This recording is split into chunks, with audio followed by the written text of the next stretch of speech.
Hello, everyone. I'm Pamela Marshall at the Wellness Radio TV and at the Wellness Radio TV podcast. I'm really excited that you have joined us today for our new show called Insight Seeing with the Heart. And every episode of this Facebook Live show, YouTube show, podcast, we're going to be talking with a young man, Carlos Taylor. Carlos is in Muncie, Indiana, and Carlos has a fascinating story that he will share with us over the course of our time of doing this show, Insight, Seeing with the Heart. Carlos, thank you so much for joining us tonight. Thank you, Pamela. Thank you. It's a pleasure to be with you today. Carlos, you let me just tell y'all that this very handsome young man is my cousin. So I feel really, really honored to have Carlos as a part of this show. Carlos and I just met this summer in July when we were doing stories on Marshall men. Carlos's grandmother and my grandfather were siblings. His daddy is Lonnie Taylor and his mother Charlotte. And Carlos lives in Muncie, Indiana. And it's cold there right now. Y'all got a lot of snow. It is cold. I mean, we just yesterday, we've had the most snow that we've had at one time in quite some time.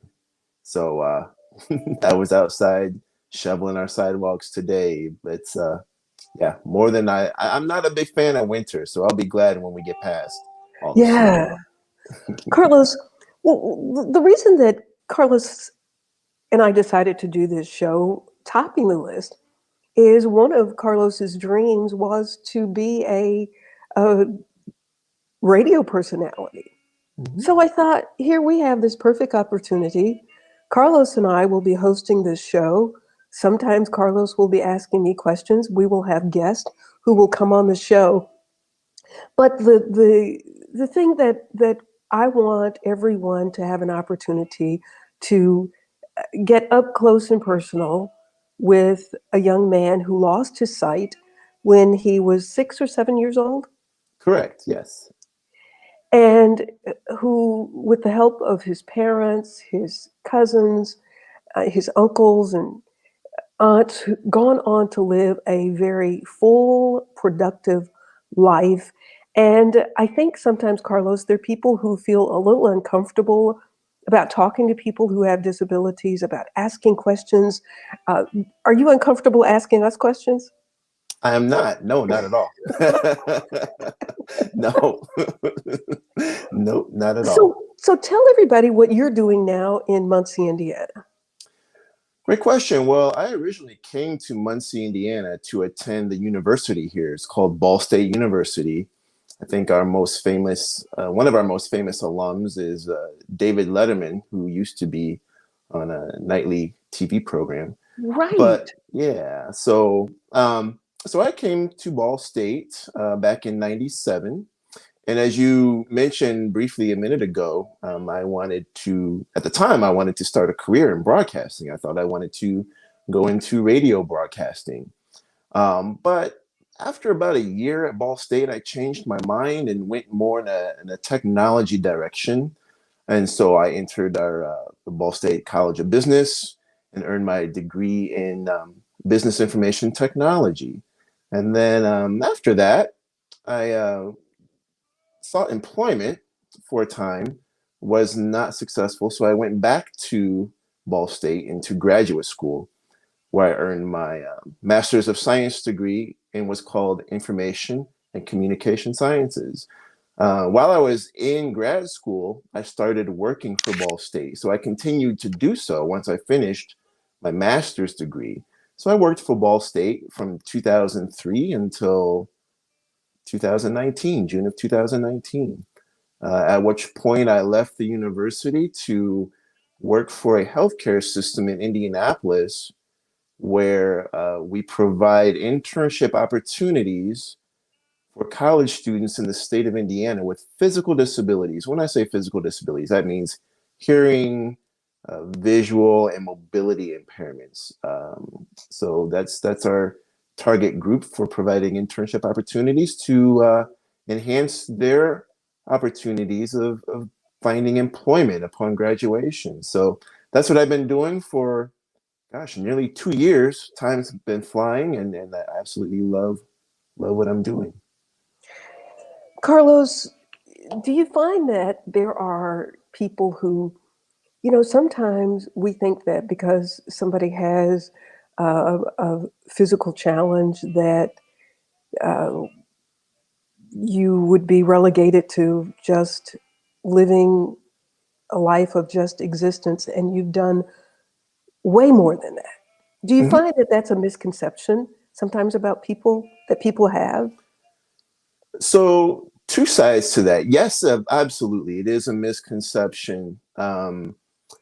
Some people, whether they have a disability or not, and some people with disabilities feel like there's no option, no choices. And then those who, view people with disabilities out in their communities may assume that, maybe they don't go to school, they don't have a job, maybe they, live on Social Security, disability income, government support. But that's definitely not not the case for everybody. I mean, for those who have it, don't get me wrong, everybody has to choose what's best for him or her. Um, but that doesn't mean that that's the only option. Carlos, do you think that the expectations now are lower? Mhm. Do you think that's Yes. that's the problem? That is a problem, and that even starts. I mean, we could have an entire show on expectations, actually, but no, that can start in very early years, and so if a young child is, not only has low expectations from his or her family, but if the school, the teachers have low expectations of the child, and then, once they get out of that school system, then it's extremely difficult. I mean, no matter what it is, if they seek employment right after school, if they try to attend college where, the expectations are not lowered, it can be a much tougher road to travel, when people have those, when that's been there from the beginning. Absolutely. And so what made the difference for you? We have Charlotte Taylor who is watching. What made the difference for you? And Hello, I think mom. hello, mom. Yeah, mom and dad played a huge role in that. Because let's go back. You were, as we said at the top of the show, you were like 6 or 7 years old. What do you remember about those years when you could see? Oh, so my childhood memories are very fond. I and when I could see, I was in school. I was in school early because my parents enrolled me in a private school. I was in preschool. So I was in school pretty early. Um, so yeah, I mean, I went to school. I enjoyed school. Of course, had friends, playing like any other child does. Um, and Do went you home. remember? Do you remember when you started having vision problems? I do. I Okay. do. So, and what I had, just for the record, so my eye condition is, it's called I had detached retinas.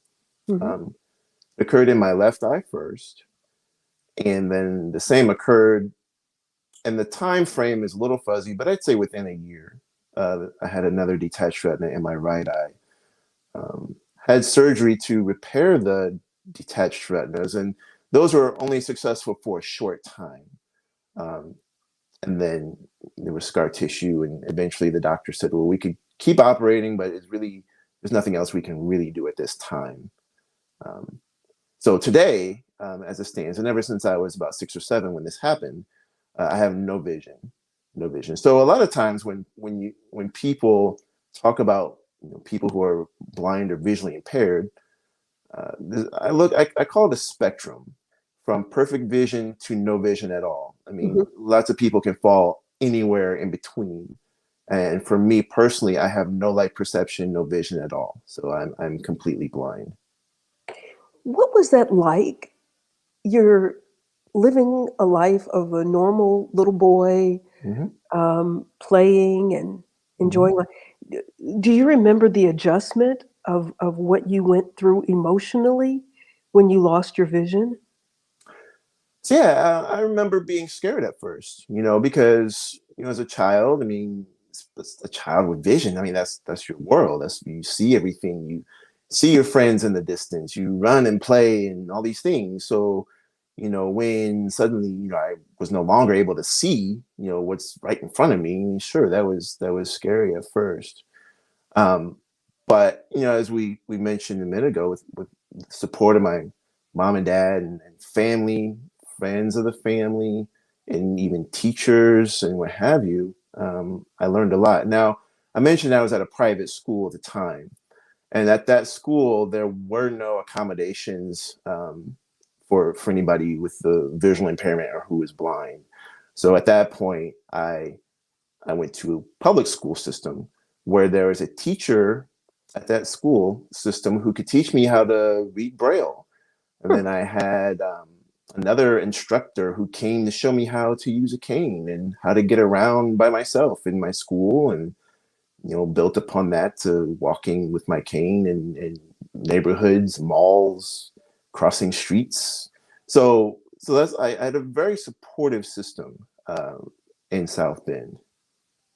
So you were in South Bend, Indiana. Mhm. You hear so much about children who are bullied today. Did you experience any of that? I did not. I cannot think of a single time that I can say I experienced bullying, fortunately. But no, I was fortunate in that realm. Well, you are. You also had your cousin Luther Taylor Jr., Mhm, who's watching, mhm, and Luther told the story of him being left with you while your parents went out of town. mhm. And what was that like for you being left with Luther and Luther taking you out in the car? And he said, So, gosh, I time frame. I can't remember exactly how old I was. I was early teenager, maybe mid-teens. Anyway, family was out of town for an event, and Luther Jr. and I were still in South Bend, and so we were together, and he said, "Have you ever driven before?" And I was like, "No." It's like, "You want to?" Okay, sure. So this was summertime, and nearby school, being summer, was out, and so the parking lot was empty. So he drove to an empty parking lot at a school and let me behind the wheel and drove around the parking lot. So that was fun. That was memorable times. Um, what likewise. was that? No, go ahead. What were you about to say? Oh, no, go ahead and ask your question first. Well, you're blind. Mhm, Luther Jr. tells you that you can drive. Were mhm. you apprehensive about that? A little bit, a little. But I knew, he would tell me when to turn, and we were in an empty parking lot, and it was a little, it was my first time. So I think anybody, sighted or not, your first time behind the wheel is a little daunting, but no, it was fun. It was fun. And so when did you all tell your parents that you had been driving while they were out Oh of town? gosh, that's a great question. We may have told them right away. I honestly don't. I think we may have. I don't remember, but yeah, it was fun. But kind of along similar lines, my dad, as we were driving down the road in South Bend, just driving about, he would let me reach over and press the gas pedal with my foot. Um, and so I did that, and then my mom, sometimes when we lived on a side street, and so sometimes on our way home, once we turned onto our street, my mom would let me reach over and take the steering wheel. So I had those experiences, but I hadn't had it put together like I did with Luther Jr. Luther said, "You can take it, buddy." Luther said you did great. He just it he was it just was he just fun, commented that you did great. right? And Ruthie Taylor is watching. Hey, Aunt family. Ruthie, yeah, yeah. Yeah. So you had all of these very supportive people around you, Mhm. but that's not the case for everybody. That's true. I was very fortunate. Yeah, Yeah, very, very fortunate, very blessed. very blessed. Absolutely. So, as you've worked with the university at Mhm. Ball State and um, heard other stories, what are the challenges that people are having to deal with when there's not a supportive family? So yeah, supportive families, supportive schools. I mean, they all work hand in hand. And so when there's not that support system, then that person, we talked about expectations a few minutes ago. So not only may they not have, high expectations from friends or family or school, but they may have lower expectations of themselves. And so if you don't have high expectations of yourself, no matter who you are, disability or not, then you don't you don't strive to achieve the goals. You may not have goals. And then if you don't have goals, you can't strive to achieve goals you don't have. So I think that's definitely where, the support systems can really help somebody, they find what their goals are first, and then helping to achieve those goals, and step by step working your way to those goals. You talked about in the early days of you being frightened because you could no longer see. Right. When do you remember the conversations with your parents that helped you, your parents, other family members, um, that Carlos gave you the courage that you could do what everybody else and anybody else was doing?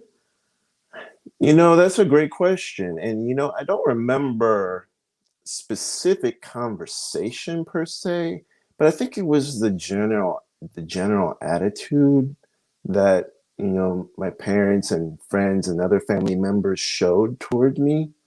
Um, and so, and I mean, in the beginning, it's small steps, and it's something as simple as, okay, I'm in the hospital after surgery, and a nurse comes in to give me eye drops. And at first, it was quite an experience, and my mom and dad were right by my side. And I remember, one day the nurse comes in to give me eye drops, and it's like, I think I can do it without you like being right here to hold my hand. It was like little small steps, but I think it Well, was. that's what you said to your parents. I think so, as I remember it. Yeah, Now, yeah. hopefully, we can have them on our program soon, and they can share what they recall. But that's how I remember. Just again, small steps, and in the very beginning, you know, um, and I think naturally they were very concerned about me injuring myself, or you know spilling something on me or something. So just being careful, and eventually, as I tried the courage to try things on my own, and things went well. Uh, then those were no longer concerns. So, I mean, definitely small baby steps at first. School, of course. Um, I remember once I switched to the public school system, I had to then take a bus to school. So I distinctly remember my mom being afraid that, well, young kids are rough. There's, fights can break out. I don't want my son to be in the middle of a fight when he can't see what's going on. I remember that being a concern, but yeah, well, I mean, once I was able, once I did it, rode the bus, I mean, everything was fine. I think again, step by step. Yeah, so Carlos, you um, by the time you lose your vision, you already Mhm. knew how to ride a bike. Correct. Yes. So to be able to continue a childhood activity like riding a bike, Mhm. how did you do that? Great question. So I still, and I tell groups, and especially kids, when I speak to groups of children, just because I couldn't see anymore didn't mean I didn't have the same desires to go outside and play and do things that I did when I could see.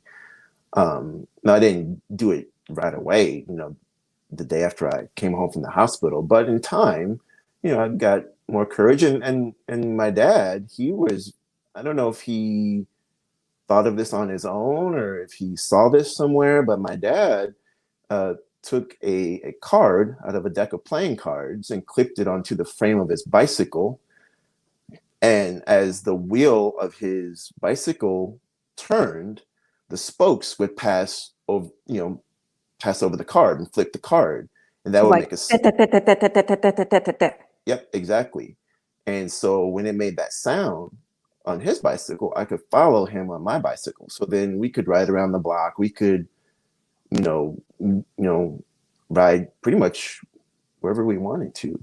And so that was one way. And then another method, just for me, if my dad wasn't home or if he was in the house or doing something in the yard and I was just by myself. I mean, I did venture out on my bike without my dad there to follow. There were you did? times I would go in the house and say, hey, are there any cars parked on the street between our house and the corner or something of that nature?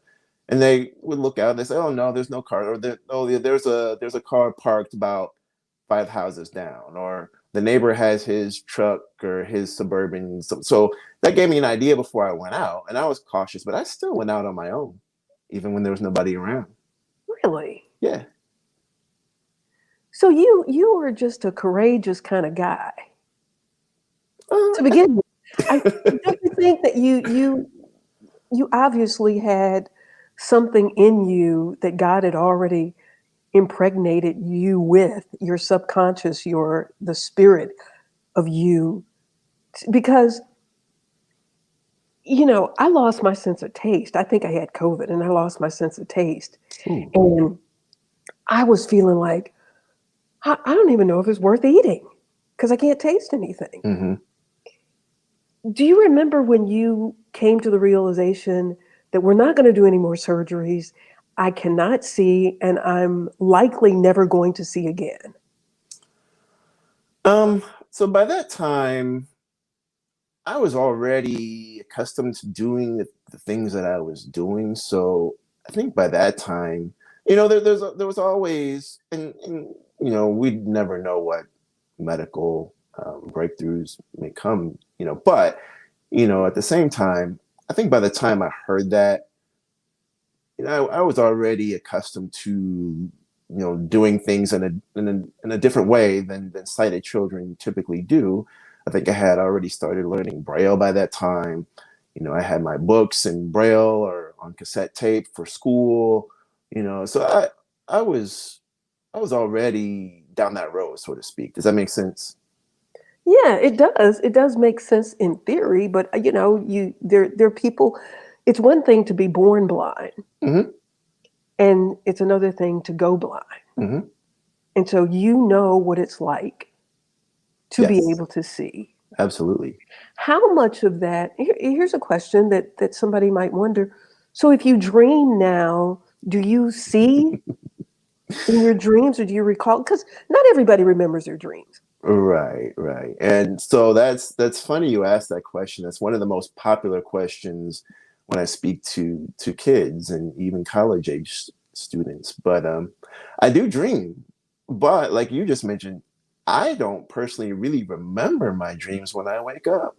So there are times, in the way I would describe it, I don't, if I do, dream in terms of visually, it's not always crystal clear images. It might be maybe kind of fuzzy, or maybe I'm dreaming some more about a situation. Hmm.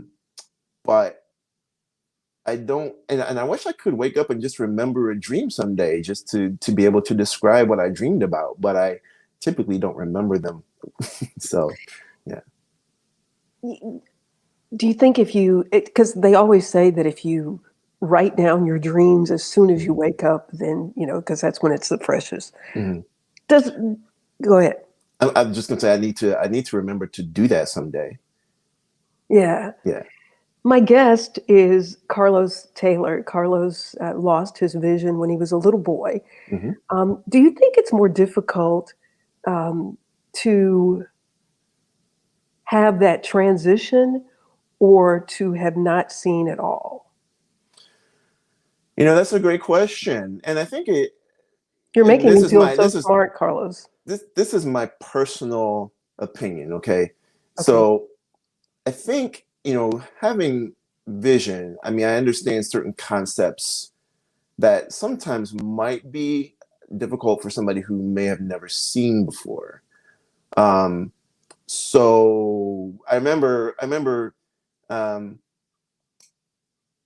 to think of an example. So for example, things you can't touch. I mean, you can't really touch treetops. You can't really touch cloud. Well, you can't touch clouds at all. So things that you can see that you can't touch sometimes are harder to grasp concepts, even like distances, Mm-hmm. if you've never seen before.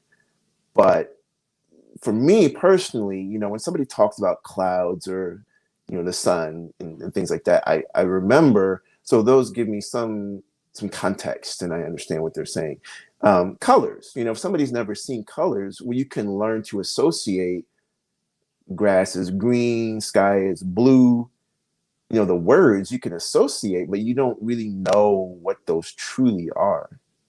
You can't really, you can't replicate that in a way that somebody can understand if they've never seen it. Does that make sense? Mm-hmm. Mm-hmm. Yes, And so at least you have that. I do have that. Um, and having said that, I think having vision, and if I had to choose a time of life to lose it, I mean, being a child is totally different and totally different perspective as opposed to being older. Um, there's a whole lot going on in life when you're older that you have to juggle, and life doesn't stop. So um, totally different perspective. Our cousin Darius Marshall is watching. He said, "Thanks for sharing," Oh, and I thank you for sharing and for being here and mhm, willing to answer some questions that people may be uncomfortable asking. mhm. Um, how do you feel like who should put who at ease? Should people who should people who are interacting with people who are blind, is it your responsibility to put me at ease or my responsibility to put you at ease? That's a great question. So, you know, in in in a world where I mean, people are trying. Sometimes they don't know any differently. They're trying to understand somebody's point of view, where they're coming from. But that's tough sometimes, and you sometimes make the wrong assumptions. And so, for me personally, and you just talked about asking questions a minute ago, I personally rather somebody ask than make assumptions. But as far as putting somebody at ease, um, I I just take it upon myself because I just know, I've been around several people, enough people to know if I don't try my part to put them at ease, then who's going to? Nobody Mhm, is. mhm, So and then they're going to be uncomfortable. If you're uncomfortable being around somebody or interacting with somebody, what do? You don't interact with them unless you absolutely have to.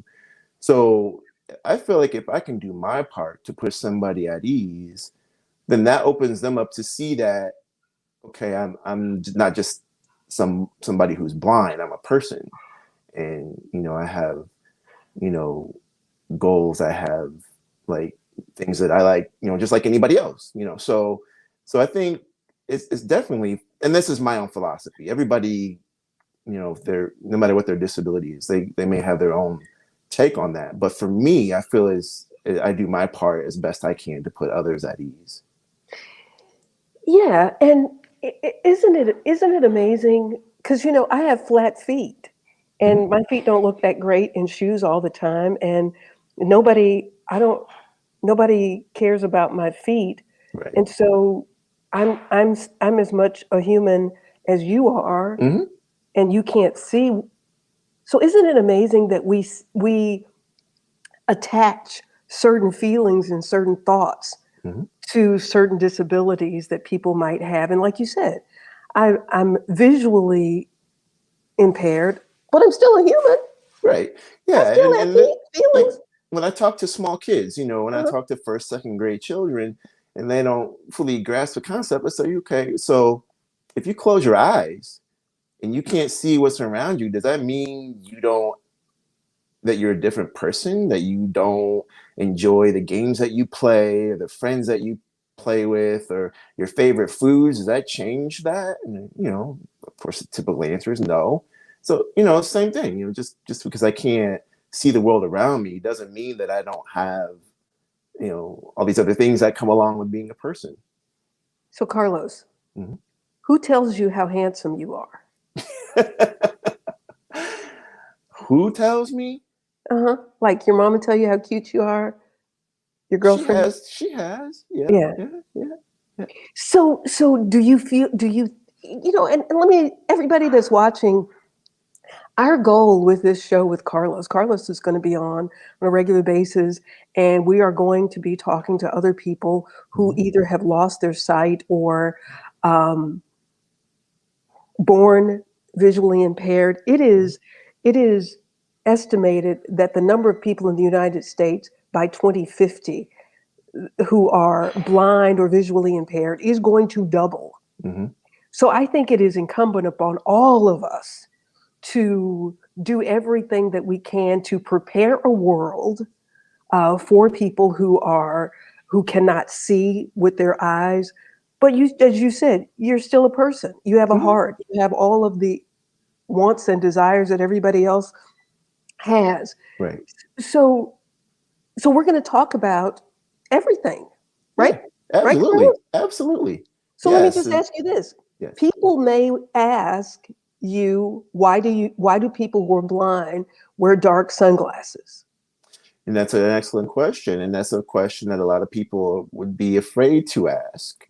Um, and even if, and I'll answer that real quick here in a second, but even young children who aren't bashful to ask, they're taught, well, don't ask that question. You Hmm. know? So I think even children are taught to shy away from certain things. But as far as the glasses, for me, and again, I'm speaking for myself, two reasons. One is after my eye surgeries, my eyes don't look like typical uh, eyes would look. So that's one reason. The second reason is because it's for protection. So if I am walking down the street and there are some low hanging tree branches, um, sure they might hit me in the face, but that's not the same as being poked in the eye, and that would be extremely painful for me. So it's for protection. If I am going to, bend over to pick something up, I am as careful as possible. But in case there's something I miss, if I happen to hit my forehead, that's still different than getting hit in the eye. Yeah. So it's for protection for me as well.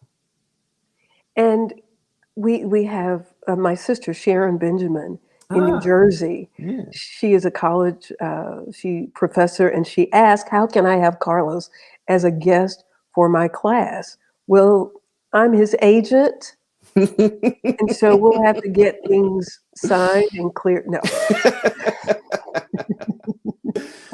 In this day where we're dealing with COVID, I mean, COVID is definitely, don't take this wrong. I mean, I certainly am not glad about that at all. I feel awful for people who have had COVID or know people who have passed on due to COVID. Hmm. One of the things that a lot of us are doing due to COVID, due to the pandemic and the social distancing, are virtual meetings. And so I know a lot of schools are doing that these days. Hmm. So, I mean, I'm certainly happy to, I mean, and non-pandemic times, I'd be happy to travel to New Jersey. But since we can't do that right now, I'm certainly up for a virtual appearance. Yeah. Well, so Sharon, Carlos said that he'll be glad to speak to your students virtually. I'm sure you have the Mhm. technology at your school. Our cousin Diane Marshall in Meaden, Tennessee says, "Wow, this is great." Carolyn Marshall. No, Carolyn. I don't think that's Diane. No, this is Carolyn Marshall. I'm thinking of Carolyn, Diane Wilkes, but this is Carolyn Marshall. Mhm. Cousin Tommy Lee's Carolyn Marshall, Oh, that's okay. watching. Yeah. Okay. And so Sharon says that all of her classes are remote. And yeah, we're just getting, oh, Carolyn Marshall from Detroit. Thank you for correcting me. Ah, So thank you all so much for watching. Sharon says all of her classes are remote.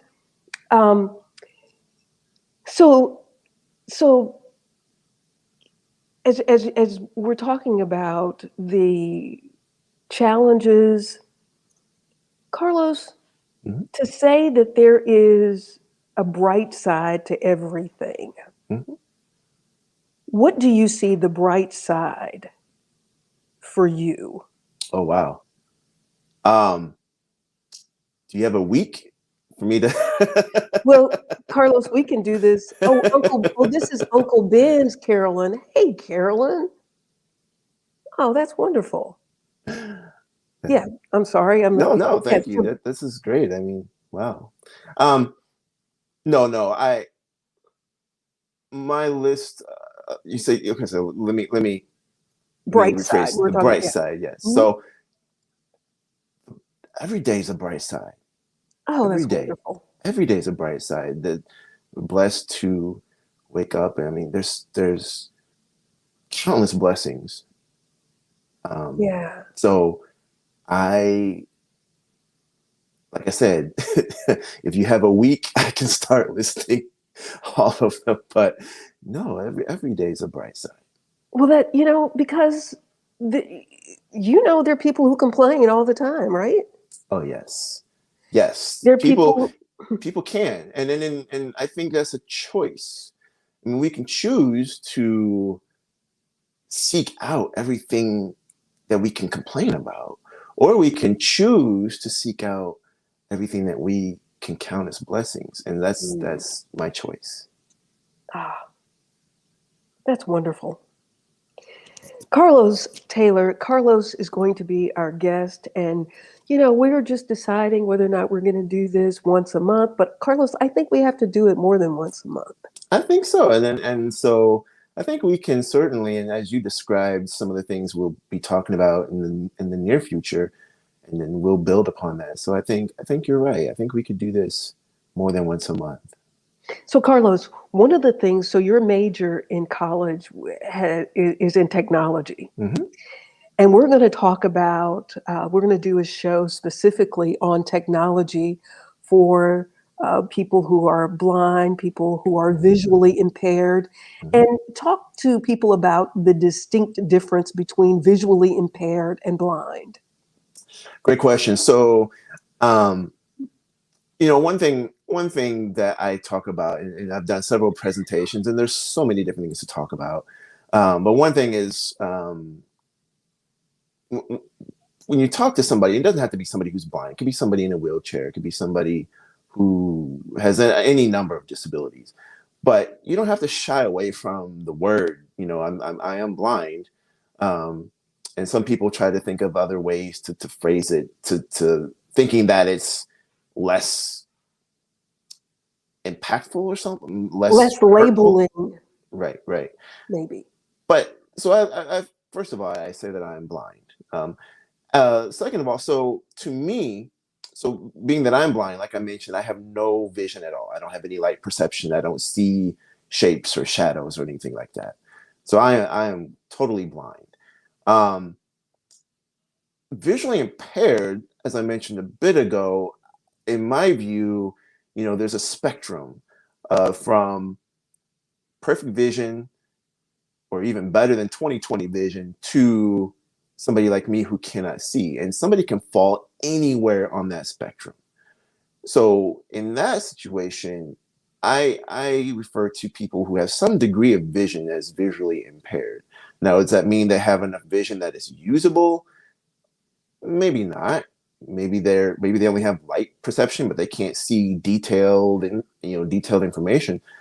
But yeah, visually impaired is more on that spectrum as I described, and Okay. I'm at the far end of that spectrum where I don't see anything at all. Now, what in cousin Tommy Lee's daughter, Mona Beard, is watching. Thanks for having Carlos on as a guest. Really interesting interview. Thank you, Mona, for Thank you. watching. Yeah. Yeah. And Sharon said trying to use euphemisms like using passed away rather than saying died. Yeah. So you're blind. Exactly. And it's okay to say that you're blind. It's absolutely okay because that's what I am.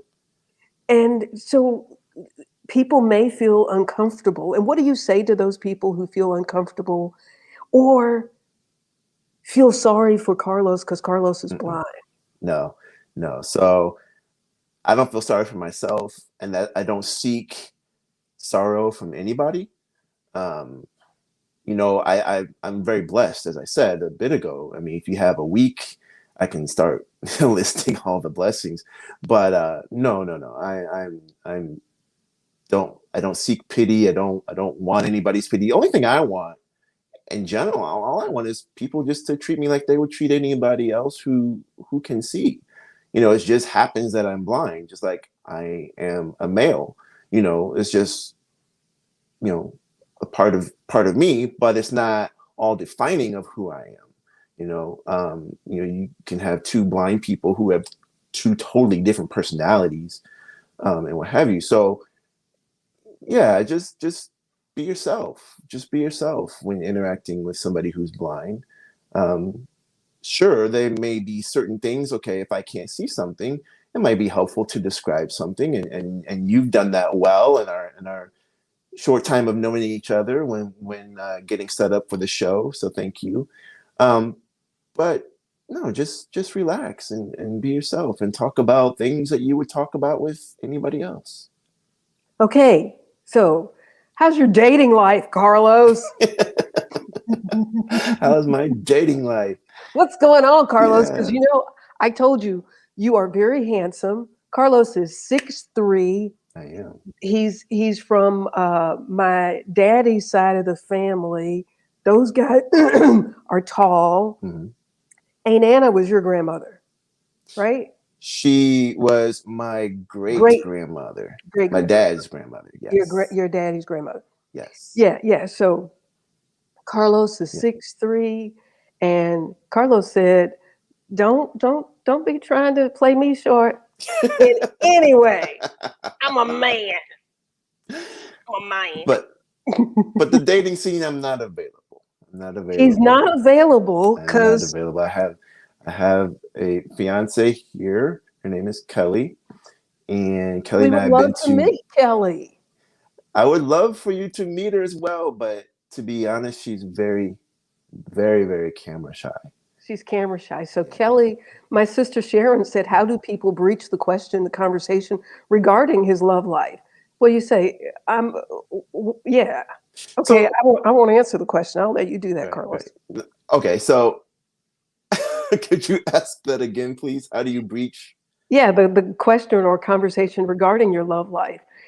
And and I suppose it's a question that you'd say, how do you ask anybody else about their Well, absolutely. Yeah, there's no different way of asking me because I'm blind. Yeah, just like you would with anybody else. Yeah, yeah. and yeah, okay, so we can do a whole show on that. We could absolutely Okay, so because thank you all for giving us great topics. So Aunt great Anna topics. about Absolutely, that could be a whole show or and then some. So right, yeah, right, right. yeah. And so Mona Beard, was your vision loss gradual or sudden total loss? Ooh, great question. Wow. For me, it was relatively sudden actually. Um, I didn't. It was sudden. Now in each eye, it was sudden. But so when I lost my vision in my left eye, I still could see with my right eye. Um, but yeah, it was actually quite sudden.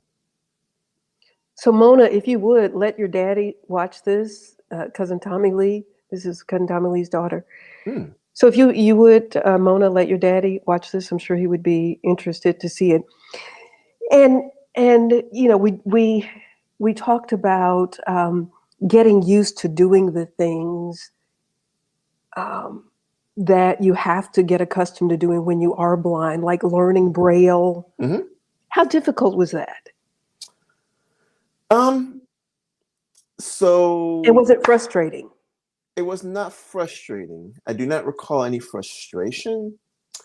I looked at it as similar to a young child learning to write their alphabet, their ABCs. And so you learn, and you have to learn the lowercase, you have to learn the capitals and what have you, learn how you're spelling words and all that. Um, so I didn't look at it as any different than that, but there are a lot more complexities to Braille. Just to give you a couple examples, so most Braille letters of the alphabet standing alone stand for a whole word. So there's what's Hmm. called uncontracted Braille, and then we can I don't mean to get overly complex here, but there's uncontracted Braille where everything is spelled out letter by letter, like you would think of in print.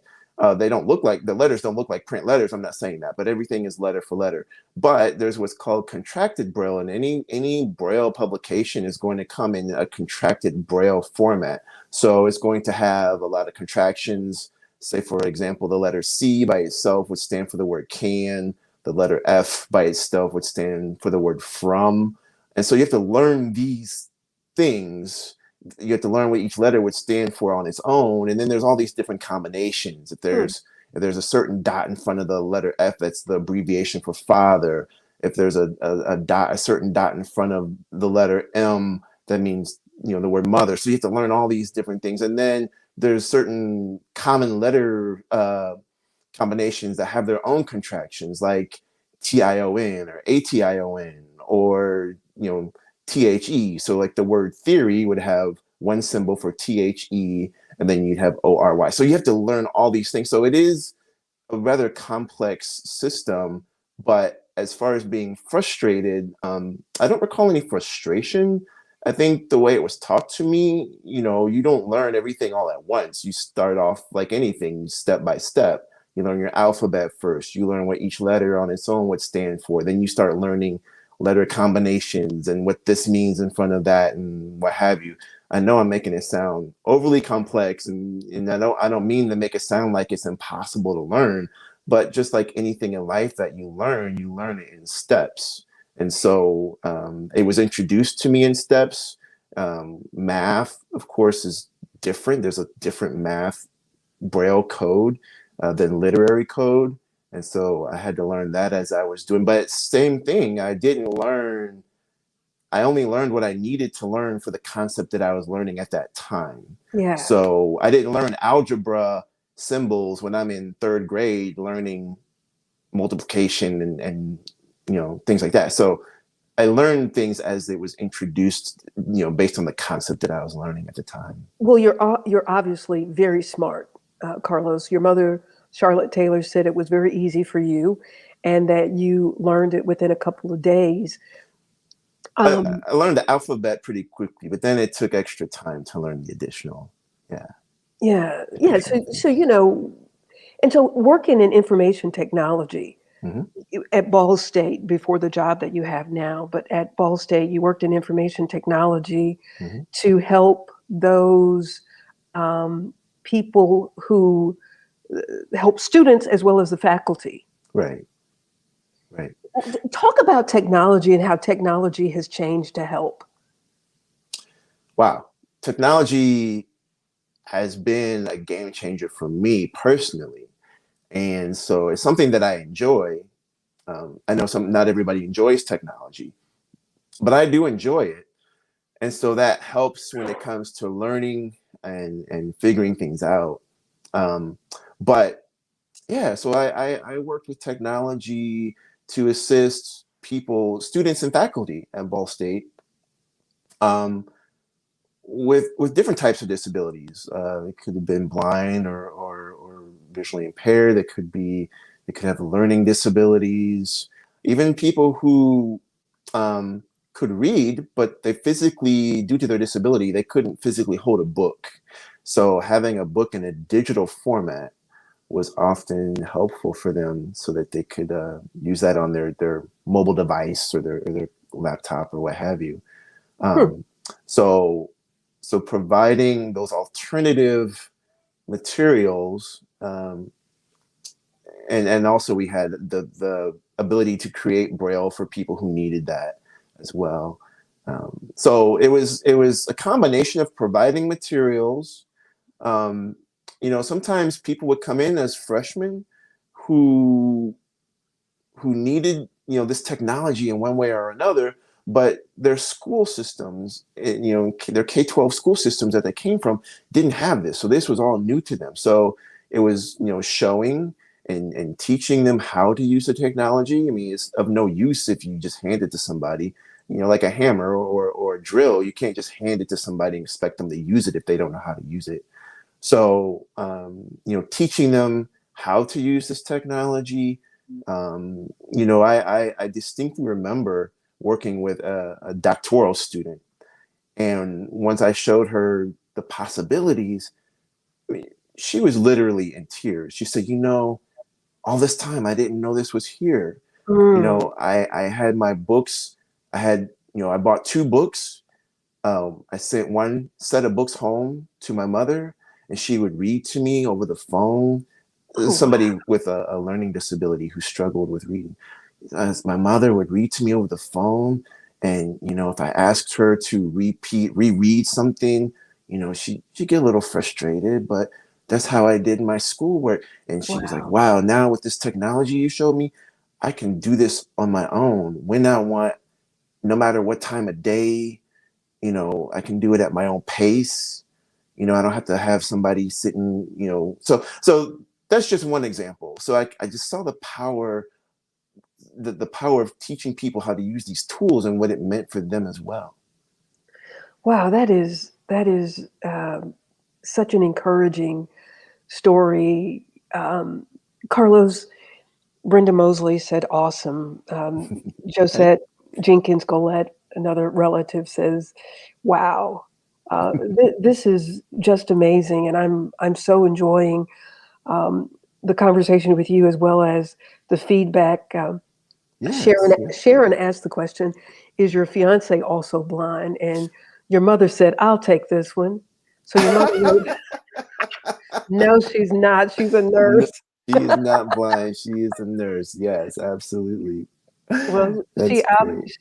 she obviously saw and sees what all of the rest of us see, is a very handsome, very intelligent um, young man, and with a very, very, very inspiring story. My friend Charlotte Obel um, is also watching. Ah, Is okay. he involved? And she asked, "Are you involved with the Blind Association?" So that's okay. So there's a couple national associations that I'm aware of: the National Federation of the Blind and the American Council of the Blind. At one time, I was a member of each, but I'm currently not a member of either one. They both do good work, uh, but I'm not currently a member. And here in Indiana, I know there's state affiliations as well. Mhm. Um, and I mean, I know people who are in those organizations, but I'm just not currently involved. So Charlene and her brother Ron are going to be guests with us one of these shows whenever it works well for their schedule. And Charlene and her family have a very interesting story. They had she has at least 2 or 3 of her siblings who went blind, Hmm, and so we look forward to them. absolutely. Ron, yeah, Ron came to my home, and Ron Brown paid me the most incredible compliment What's that? that anybody could pay me. Ron is blind, Hmm. and he was here at my home, and he said, "When I move to my new house, I want you to come and decorate it." Ah. Oh, Now, may I ask a question? sure. You said he's blind, Hmm. right? Am I Hmm. correct? Yes. How did he know how your house was decorated? We'll have to ask Ron. I don't know, but he just said Huh? that to me. Huh? That is yeah. He played the piano, and I know you play the keyboard, and Luther said, "Ask him about playing the keyboard." So tell us about you playing the keyboard, and we're going to have to get you to play the keyboard. So my mom is a really good organ player. So I've grown up around, with my mom playing. Always had an organ at home, And then, at church, my mom played the organ too. So I was always around um, the organ. And then, Hmm. of course, piano at church. Not a piano at home, just the organ. But Yeah. when I was in elementary school, I began taking piano lessons from the music teacher. And I stuck with it for, I don't know, maybe a year. I can't remember exactly how long. But I was not the best piano student. I will admit I did not practice as well as I should have.